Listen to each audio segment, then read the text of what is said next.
en aparté, c'est la raison pour laquelle on est un peu, on est un peu surpris qu'aujourd'hui qu'il y ait un climat homophobe en Haïti, hein. J'ai déjà parlé de ça.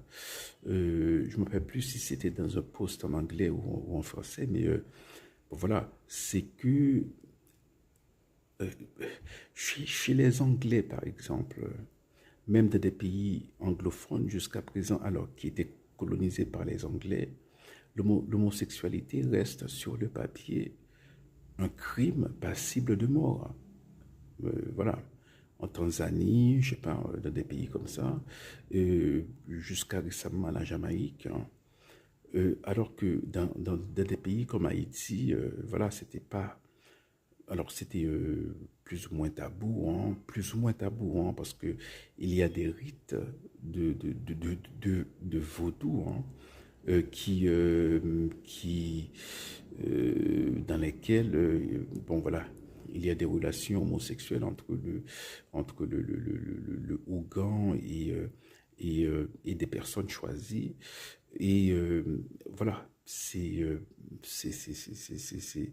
c'était toléré en Haïti, hein. Donc voilà. Et ce qui explique voilà, que c'était un secret pour les chinelles, hein, euh, que ça se passait en Haïti dans les années 70, qu'il y avait ce tourisme, il y avait des réseaux, c'était bien organisé, il y avait j'ai lu des extraits de magazines qui font des réclames. C'est bon, c'est tellement vulgaire, c'est tellement rabaissant pour les Haïtiens que bon voilà que qu'on peut pas les citer et ça ne vaut même pas la peine de les regarder, mais voilà, c'était l'objectification de l'homme noir, voilà, parce que voilà,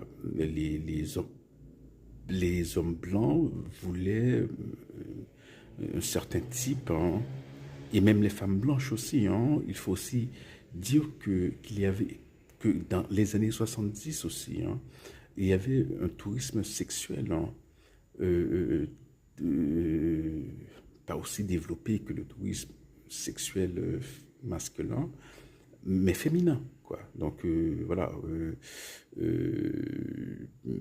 dans les pays africains et ensuite dans les années 80 dans les pays de les Caraïbes, par exemple à la Martinique, les Martiniquais appelaient Air Canada Air Cocoon. Bon voilà, je vous laisse imaginer ce que cocoon veut dire en créole martiniquais. Voilà.